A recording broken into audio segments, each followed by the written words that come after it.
ሙታንን ይጠራል ወልዮችን ይጠራል ቀብርን ይጠራል ሸኾችን ይለምናል ምን አምልኮት ብቻ አይደለም የሚፈጽምላቸው የጌትነት ባህሪ ሰጥቶ ከአላህ እንጂ ከማንም የማይጠየቀው አላህ እንጂ ማንም ማድረግ የማይችለው ያደርጋሉ ችሎታ አላቸው ልጅ ይሰጡኛል ሀብት ይሰጡኛል በሽተኛዬን ያድኑልኛል ያጣሁትን ነገር ያስገኙልኛል በሚል አምልኮት ይፈጽማል ኢዛ ኡሉሂያ ላይ ሽርክ የሚሰሩ ሰዎች በአላህ አምልኮት ላይ ሽርክ የሚሰሩ ሰዎች ጌትነቱ ላይም ሽርክ ሰርተዋል ማለት ነው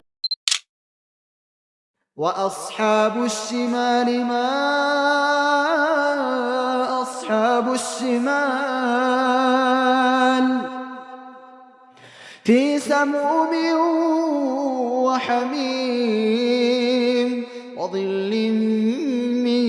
يحموم لا بارد ولا كريم إنهم كانوا قبل ذلك مترفين وكانوا يصرون على الحنث العظيم بسم الله الرحمن الرحيم الحمد لله القوي المتين الظاهر القاهر المبين لا يعزب عن سمعه أقل الأنين ولا يخفى على بصره حركات الجنين ذل لكبريائه جبابرة السلاطين وبطل أمام قدرته كيد الكائدين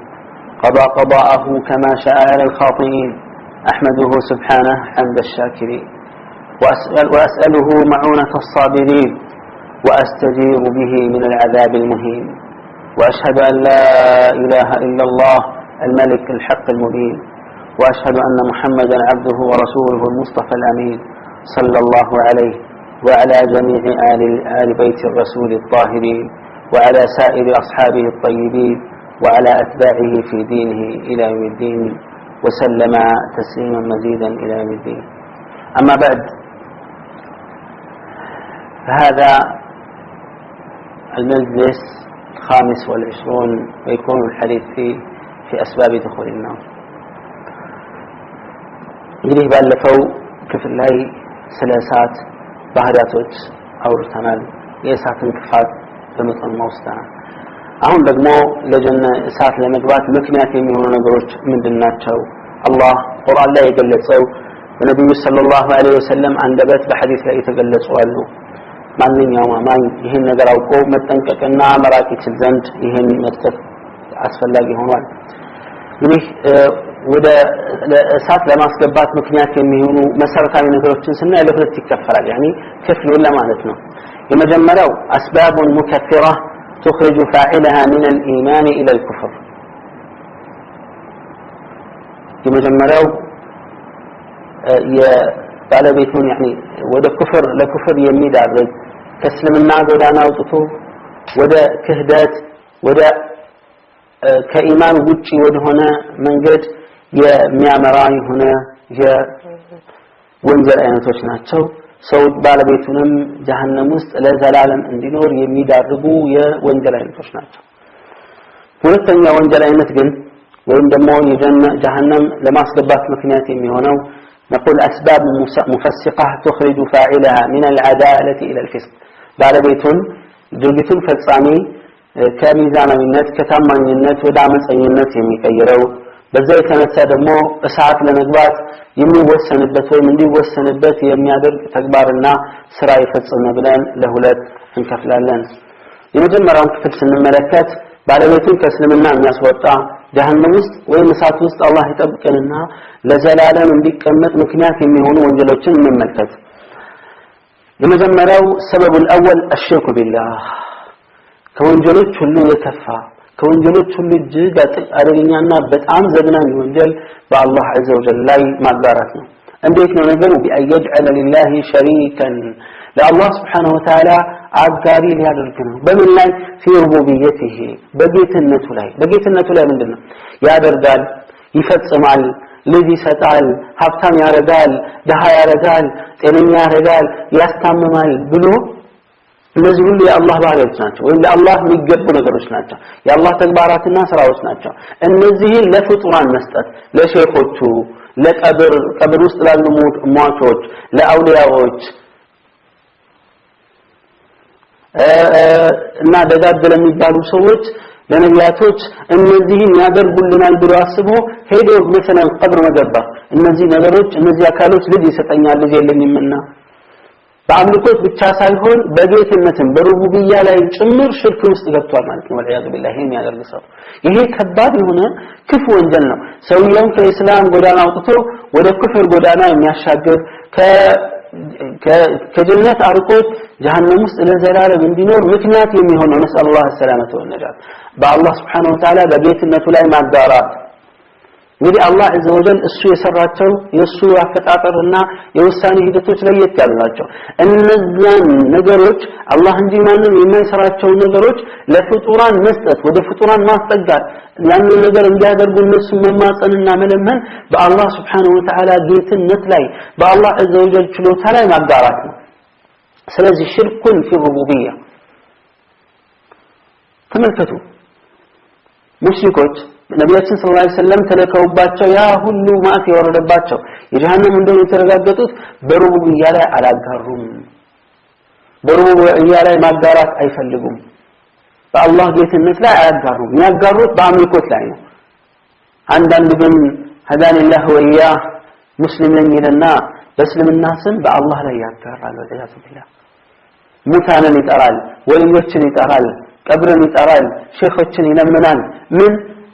አምልኮት ብቻ አይደለም የሚፈጽምላቸው የጌትነት ባህሪ ሰጥቶ ከአላህ እንጂ ከማንም የማይጠየቀው አላህ እንጂ ማንም ማድረግ የማይችለው ያደርጋሉ ችሎታ አላቸው ልጅ ይሰጡኛል ሀብት ይሰጡኛል በሽተኛዬን ያድኑልኛል ያጣሁትን ነገር ያስገኝልኛል በሚል አምልኮት ይፈጽማል ኢዛ ኡሉሂያ ላይ ሽርክ የሚሰሩ ሰዎች በአላህ አምልኮት ላይ ሽርክ የሚሰሩ ሰዎች ጌትነቱ ላይም ሽርክ ሰርተዋል ማለት ነው የተያያዘ የማይለያይ ነገር ነው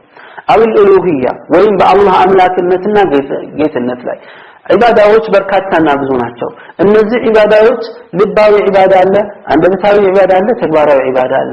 ሰዎች ከአላህ ውጭ ያለውን አካል ከሚያመልኩባቸው ክፉ አምልኮቶች መካከል ሶስቱንም ክፍል የሚያካትት ነው የልባዊ ዒባዳ አንደበታዊ ዒባዳ እና ተግባራዊ ዒባዳን የሚያካትት ነው ማለት ነው በሌላ አባባል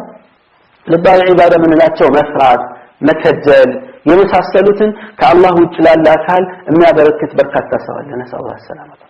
ይህ ዱንያ አኺራውን ያጠፋል ያበላሻል ጀሃነም ውስጥ ለዘላለም እንዲኖር ይዳርገዋል በጣም አደገኛ ነገር ነውና ነስአላሁ ሰላመተ ወነጃት እንደዚሁም እርድ አምልኮት ነው መታረድ ያለበት ለአላህና በአላህ ስም ነው ነገር ግን ለሙታን ያርዳል ለነቢያቶች ይያለ ለወልዮች ይያለ ያርዳል ይሄ ሽርክ ነው በአላህ Subhanahu Wa Ta'ala ላይ ማጋራት ነው እኛ ለማን ተደረገ አይደለም ዋናው ቁም ነገር ከአላህ ውጭ ላለ የትኛውም አይነት አካል ይደረግ በአላህ ላይ ማጋራት ነው አንዳንዱ እንደምንለው አይዛ ክርስቲያኖች ዘንድ ብቻ ያለው ነው ሽርክ እንጂ ሙስሊሙ አካባቢ ያለው የፈለገ ሽርክ ቢፈጸም እንደ ሽርክ አንቆጥረውም ይላል ለምንድነው ሚዛኑ ስም አይደለም ሱብሃንአላህ እነዛ እኮ የሚያመልኩት ገብርኤል ሚካኤል ያለው ነው صح እነዚህ ከአላህ ውጭ የሚያመልኳቸው አካሎች እነዚህ እኮ መላእክቶችን ነው የሚያመልኩት መላእክቶች ጅብሪል ምንድነው መላእክት አለይሂ ሰላም ሚካኤል መላእክት ነው حتى እነሱን በማምለካቸው ሽርክ ነው ኩፍር ነው ይያለ ታዲያ ጭራሽ የአላህ ወዳጅ ያልሆኑ ሰዎችን ማምለክ የአላህ ወዳጅነታቸው ከመላእክት በታች የሆኑ ሰዎችን ማምለክ የአላህ ወዳጅ የሆኑ አይሆኑ አጠራጣሪ ጥያቄ ውስጥ የሚገቡ ሰዎችን መገዛትና ማምለክ እንዴት ሽርክ ሊሆን አይችልም የበለጠ የባሰ ነው የሚሆነው ያኛውም አንድ ነው ማንን አመለከ በምን ስም አመለከ ሳይሆን ዋናው ከአላህ ውጭ ያለን አካል ማምለኩ ነው أو الصفات وإن الله سبحانه وتعالى اسموتنا بهلاتش له فمن اعتقد أن مع الله خالقا مشاركا أو منفردا كالله دا بمثل درجة كالله دا يميقاضى وإن دمو كالله وچي بتشاون يعني فتاري ألا بلو يميانا أو اعتقد أن مع الله إلها يستحق أن يعبد بإنت الله دا من ملك يميقاضى عملاك ألا بلو بلدبو عمرو بتكبارو يهمنا بجابة أو عبد مع الله غيره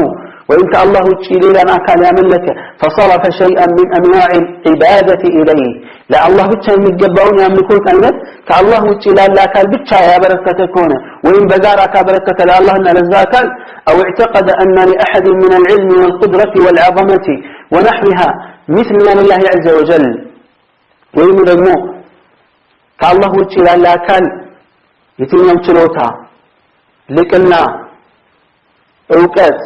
ልክ ለአላህ እንዳለ ሁሉ እነዚህ አካሎች አለ ያለ فقد أشرك بالله شركا أكبر واستحق الخلود في النار بالله ላይ ትልቅ ማጋራትን አጋርቷል ጀሃነም ውስጥ ለዘላለም የመኖሩን እድል አግኝቷል ማለት ነው نسأل الله السلامة والنجاة قال الله تعالى إنه من يشرك بالله فقد حرم الله عليه الجنة ومأواه النار وما للظالمين من أنصار نهو بالله لا የሚያጋራ ሰው በርግጥም አላህ Subhanahu Wa Ta'ala ጀነትን በሱ ላይ እርም አድርጎበታል ጀነትን ክልክል አድርጎበታል ወማዋሁ النار ማረፊያውና መጠጊያው ደግሞ እሳት ነው وما للظالمين من أنصار ለበደለኞች ደግሞ ረዳትና አጋዥ የላቸውም ይላል አላህ Azza wa Jalla ተመልከቱ እንግዲህ በአላህ ላይ ያጋራ ጀነት እርም ሆኖበታል ማለት ምንድነው ጀነት መግባት አይችልም نسأل الله السلامة والنجاة ለዘላለም ጀነት መግባት አይችልም ማረፊያው ጀሃነም ነው በደለኛ ነውና ረዳት የለውም ይላል ሁለተኛው ሰበብ الكفر بالله عز وجل በአላህ ላይ አላህን መካድ መላእክቶችን መካድ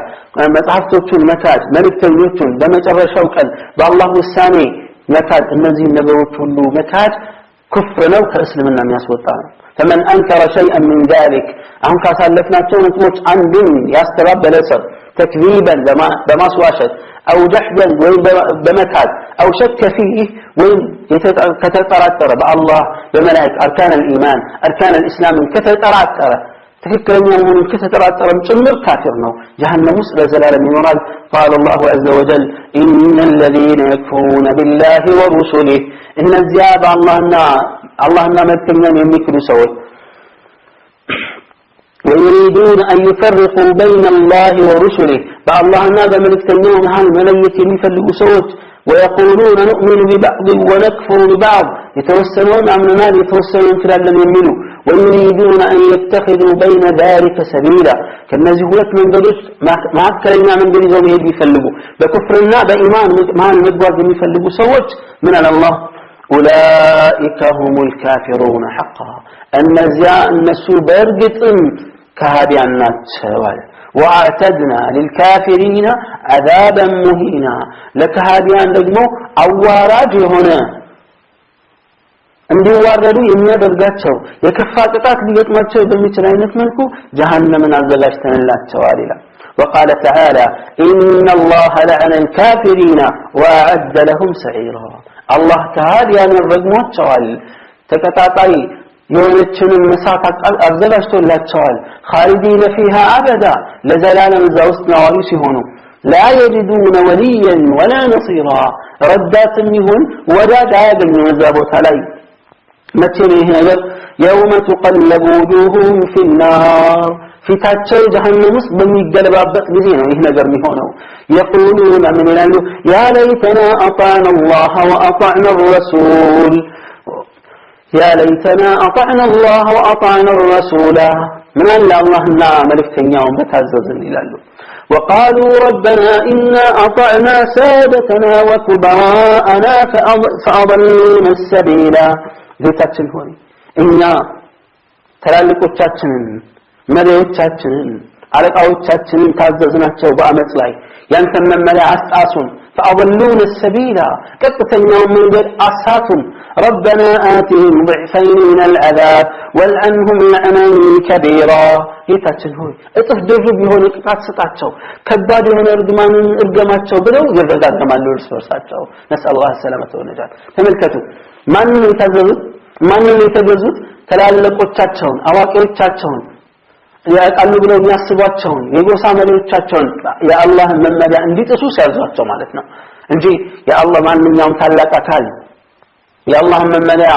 በማንጠስበት አይነት መልኩ ካዘዘ መታዘዝ ይግድ ነው በተለይ ወላጆች በተለይ ትላልቅ ሽማግሌዎች ከዛ ውጭ ግን የአላህን መመሪያ የሚያስጥስ ነገር ካዘዙ መታዘዝ አይቻልም የሚታዘሰው የዚህ አይነት ጣፈንታ ነው የሚገጥመው ወሰላሁ ሰላመተ ወነጃት ጀሃነም ውስጥ በፊቱ መገለባበጥ السبب الثالث ሶስተኛው ሰበብ ኢንካሩ ፈርድ شيء من اركان الاسلام ከእስልምና ማዘናት አንደኛውን ማስተባበል ግዴታነቱን ማስተባበል ይሄን ደግሞ እዚህ እሳት ለዘላለም እንዲኖር ከእስልምና ከሚያስወጡ የወንጀል አይነቶች ይመደባል ነው فمن أنكر فرضية توحيد الله الله በብቻ የመመለኩ ጉዳይ ግዴታ አይደለም አሳሳቢ አይደለም ብሎ ያሰበ أو شهادة لرسول الله صلى الله عليه وسلم بالرسالة وإن الله ملكتنيነታቸውን አላምንም ያለ ወይም ደግሞ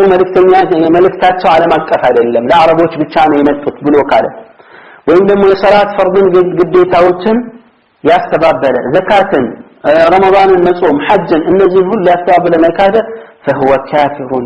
كهادنا لمن لأنه مكذب لله ورسوله وإجماع المسلمين ምክንያቱም አላህን عز وجل እንደዚሁም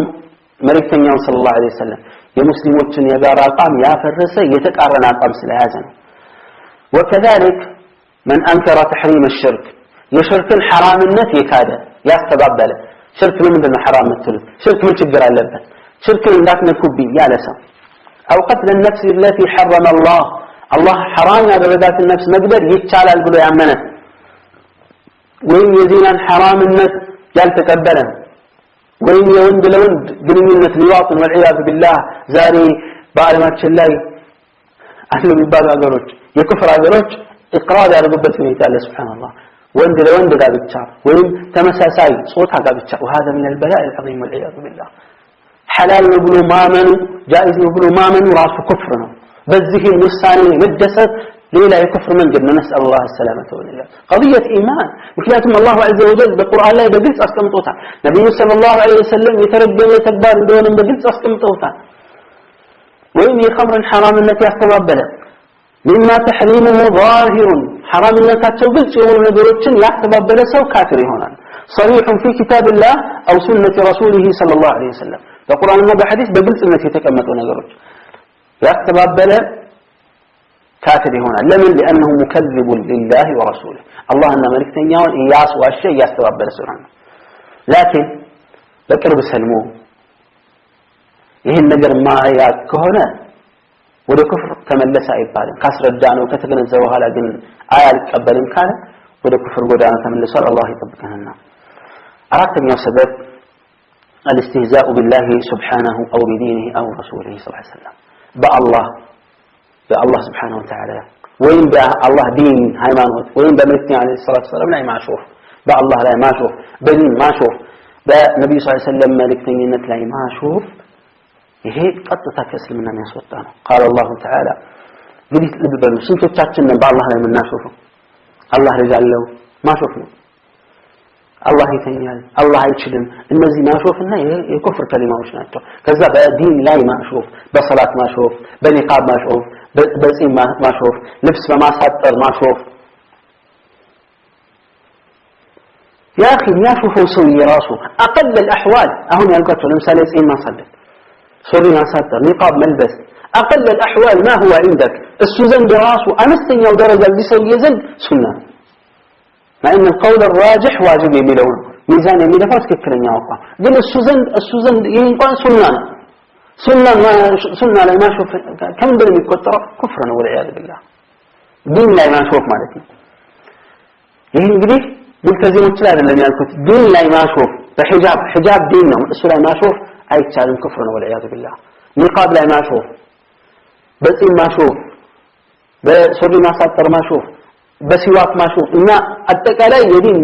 መዛሂሮች ላይ ማሾፍ ይሄ አደጋ ነው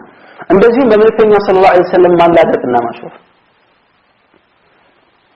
ማስረጃው قال الله ولئن سألتهم እነዚህ ሙናፊቆችን ብትጠይቃቸው ለምንድነው የምታላግጥ ለምንድነው የምታሾፉት ለيقولون انما كنا نخوض ونلعب እየተጫወትን መንገድ ለማሳጠር የመንገድ ጫወታ ነው ይሉሃል قل بالله ለመሆኑ በላቸው በአላህ وآياته بانكصوቹ ورسوله بملكتኛው كنتم تستهزئون ምታሾፉና ምታላግጡት በእነዚህ ነው لا تعتذروا قد كفرتم بعد إيمانكم ካመናችሁ በኋላ በርግጥም ክዳችኋል ምንም አይነት ምክንያት አታቅርቡ ይባላል ተባሉ ለአላህ عز وجل እንዲህ በላችኋል خلاص ይሄ ኩፍር ውስጥ እንደገቡ የሚያሳይና የሚያመለክት ነው። ይሄ በጣም ከባድ የሆነ ወንጀል ነው፣ ከባድ የሆነ ክህደት ነው። አላሁ ዐዘ ወጀል ይጠብቀን። የቀሩትን ክፍል በቀጣይ ክፍል እንመለከታለን። አላህ ሱብሓነሁ ወተዓላ በሰማነው የምንጠቀም ከነዚህ ወንጀሎች አውቀን የምንርቅና የምንጠነቀቅ ያድርገን። هذا وصلى الله وسلم على نبينا محمد وعلى آله